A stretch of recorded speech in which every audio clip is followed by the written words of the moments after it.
गुरुजी, मैं सबसे पहले तो आपके चरणों में कोटि कोटि प्रणाम करना चाहूँगा मैं, और मैं क्षमा चाहूँगा क्योंकि मुझे है ना, आपको मैंने बहुत आपकी कथाओं को सुनता हूँ और मुझे बहुत प्रेरणा भी मिलती है आपकी कथाओं को सुनकर। और मुझे थोड़ी घबराहट हो रही थी, तो इसलिए मैं बैठा हूँ आपके सामने, तो इसलिए मैं क्षमा चाहूँगा।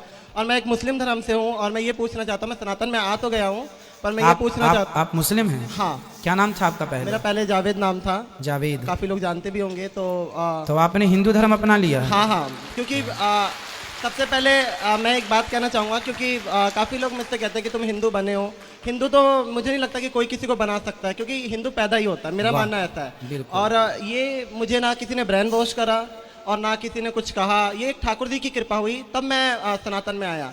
वैसे किसी ने मुझे, या मैंने किसी को देख के सीखा, या ऐसा कुछ भी नहीं था।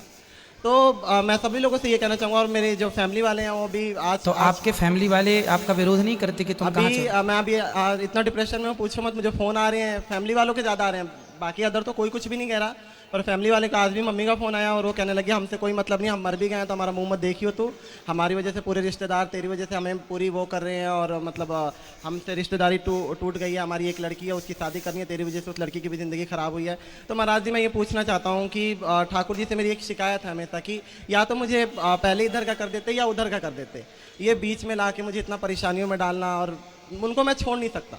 मैं सांसें छोड़ सकता हूँ, पर मैं ठाकुर जी को नहीं छोड़ सकता। किन को नहीं छोड़ सकते आप? मैं ठाकुर जी को नहीं छोड़ सकता, भगवान जी को नहीं छोड़ सकते? नहीं छोड़ सकता सर। फिर आप सही रास्ते पर हैं। तो मैं एक चीज़, मेरा एक सवाल और था कि मैं जगन्नाथ मंदिर में जा सकता हूँ क्या? कि जगन्नाथ जी के मंदिर में अब तो आपने धर्म बदल लिया है, आपने धर्म परिवर्तन कर लिया अपना। हाँ जी। वैसे देखो, धर्म परिवर्तन करने की ज़रूरत ही नहीं पड़ती।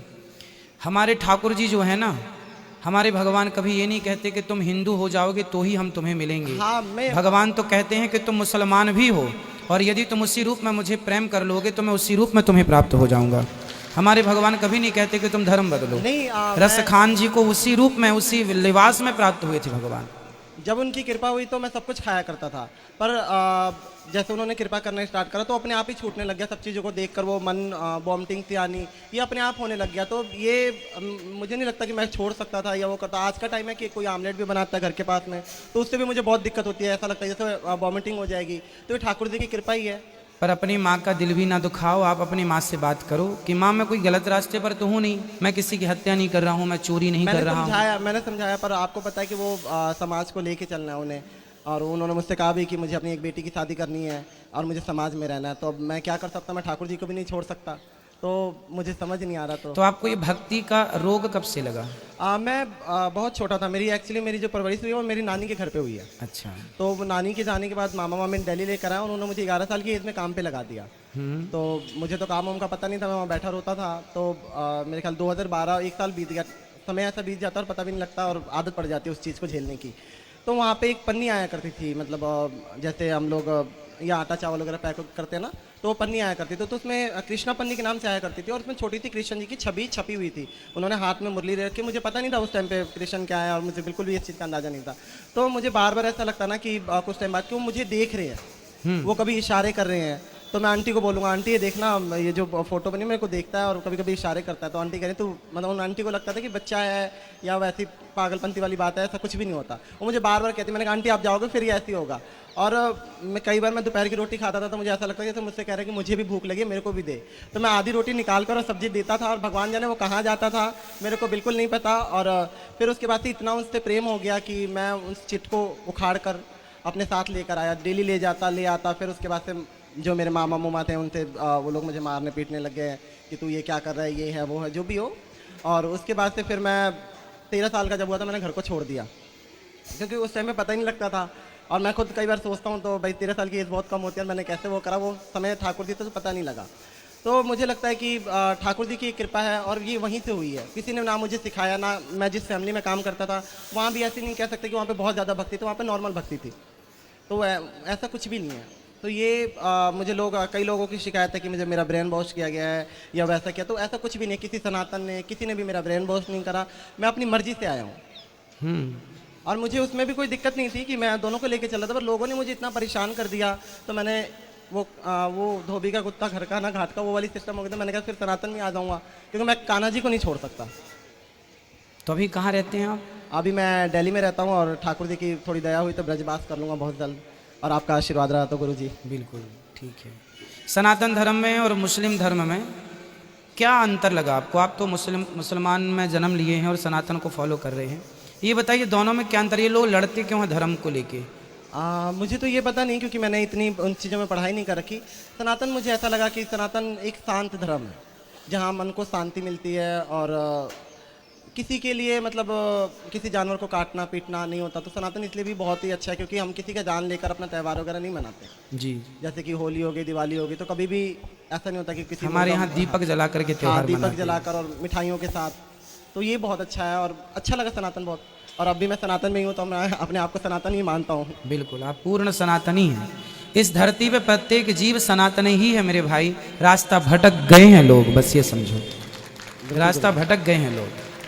किसी धर्म में किसी की हत्या करना जायज़ नहीं है।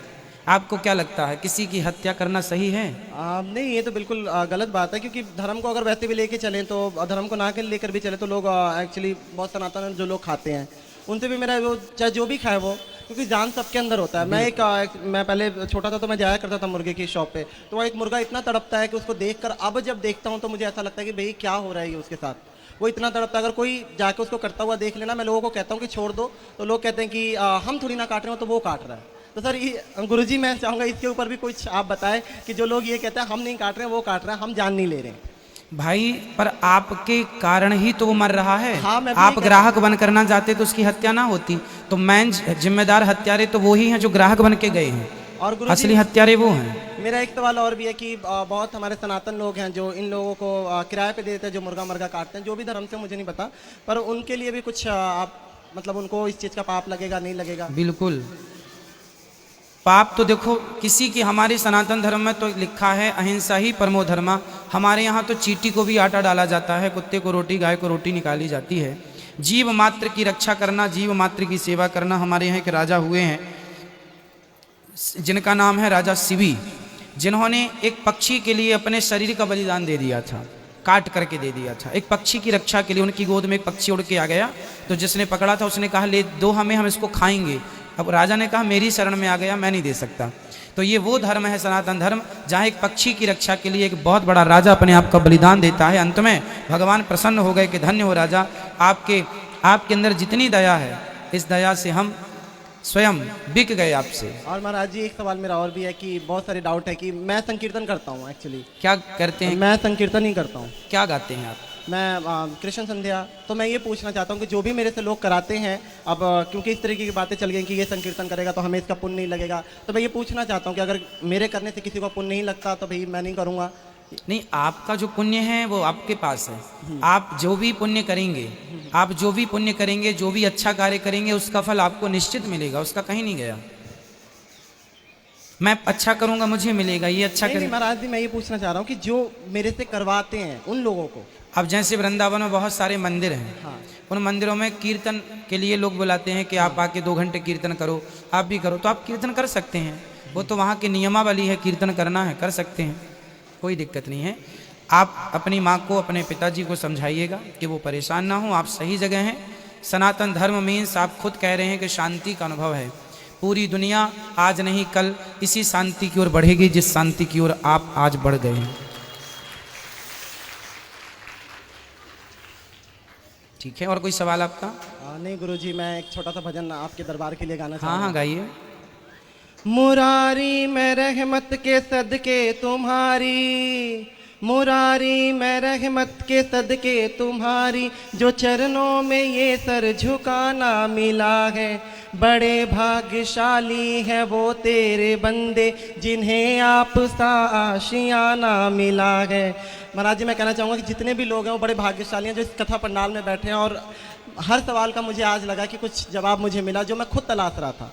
तो इसके लिए मैं बहुत बहुत आपका धन्यवाद करना चाहूँगा। राधे राधे, जय श्री कृष्णा सभी को। खुश रहिए, भगवान आपको सदा सुखी और स्वस्थ रखे, प्रसन्न रहिए।